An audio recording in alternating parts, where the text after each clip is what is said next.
کل فیکے کمہار کے گھر کے سامنے ایک نئی چمکتی ہوئی گاڑی کھڑی تھی۔ سارے گاؤں میں اس کا چرچا تھا، جانے کون ملنے آیا تھا۔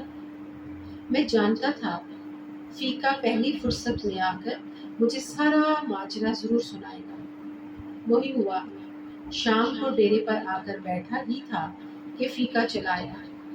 حال چال پوچھنے کے بعد کہنے لگا، صاحب جی، کئی سال پہلے کی بات ہے، آپ کو یاد ہے ماسی نورا ہوتی تھی، وہ جو بھٹی پر دانے بنا کرتی تھی، جس کا ایکو ایک پتر وقار تھا۔ میں نے کہا، ہاں یار، میں اپنے گاؤں کے لوگوں کو کیسے بھول سکتا ہوں۔ اللہ آپ کا بھلا کرے صاحب، وقار اور میں 5ویں جماعت میں پڑھتے تھے۔ اسکول میں اکثر وقار کے ٹھڈ میں پیڑ ہوتی تھی۔ صاحب جی ایک نکڑے لگا روتا رہتا تھا۔ ماسٹر جی ڈانٹ کر اسے گھر بھیج دیتے تھے کہ جا حکیم کو دکھا اور دوائی لے کے آ۔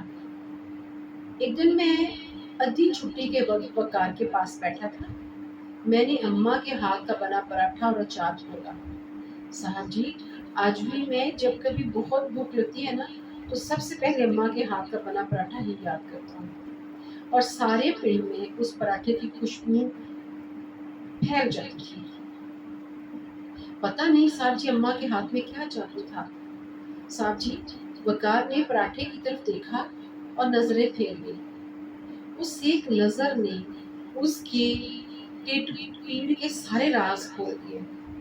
میں نے زندگی میں پہلی بار کسی کی آنکھوں میں آندروں کو بھوک سے بلکتے دیکھا۔ صاحب جی، وقار کی فاقوں سے لوستی آندریں آنسوؤں کے سامنے ہاتھ جوڑے بیٹھی تھی، جیسے کہتی ہوں، ایک اتھرو بھی گرا تو بھرم ٹوٹ جائے گا۔ وقار کا بھرم ٹوٹنے سے پہلے ہی میں نے اس کی منتیں کر کے اس کو کھانے میں ساتھ ملا دیا۔ پہلی برکی ٹڈ میں جاتے ہی وقار کی تڑپتی آندروں نے آنکھوں کے ذریعے شکریہ بھیج دیا۔ میں نے چپکے سے ہاتھ روک لیا اور وقار کو باتوں میں لگائے رکھا۔ اس نے پورا پراٹھا کھا لیا، اور پھر اکثر ایسا ہونے لگا، میں کسی نہ کسی بہانے وقار کو کھانے میں بلا لیتا۔ وقار کی بھوکی آندروں کے ساتھ میرے پراٹھے کی پکی یاری ہو گئی، اور میری وقار کے ساتھ پورے کس کی یاری زیادہ پکی تھی۔ میں اسکول سے گھر آتے ہی بھوک کی کھپ مچا دیتا۔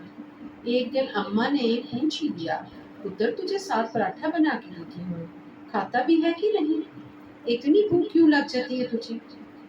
میرے ہاتھ پیر پھول جاتے ہیں، تو آتے ہی بھوک کی کھپ ڈال دیتا ہے، جیسے کہ صدیوں کا بھوکا ہو۔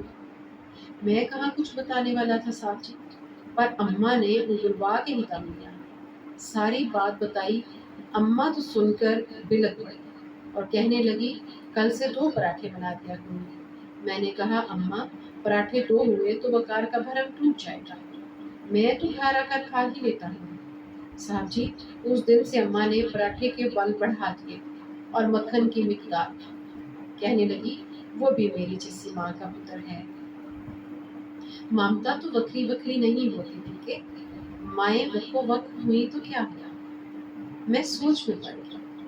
5ویں جماعت میں پڑھنے والے فیکے کو بھرم رکھنے کا پتہ تھا۔ بھرم جو ذات کا مان ہوتا ہے، اگر ایک بار بھرم ٹوٹ جائے تو بندہ بھی ٹوٹ جاتا ہے۔ ساری زندگی اپنی ہی کرچیاں اکٹھے کرنے میں گزر جاتی ہے، اور بندہ پھر کبھی نہیں جوڑ پاتا۔ فیکے کو 5ویں جماعت سے ہی بھرم رکھنے آتے تھے، اس سے آگے تو وہ پڑھ ہی نہیں سکا تھا، اور میں پڑھا لکھا اعلیٰ تعلیم یافتہ، مجھے کسی اسکول نے بھرم رکھنا سکھایا ہی نہیں تھا۔ صاحب جی، اس کے بعد اماں بہانے سے وقار کے گھر جانے لگی۔ دیکھ نورا، ساگ بنایا ہے، چکھ کر بتا کیسا بنا ہے۔ وقار کی اماں کو پتہ بھی نہ چلتا اور ان کا ایک ٹنگ ٹک جاتا۔ صاحب جی، وقار کو پڑھنے کا بہت شوق تھا۔ پھر اماں نے مامے سے کہہ کر ماسی نورا کو شہر میں کسی کے گھر کام پر لگوا دیا۔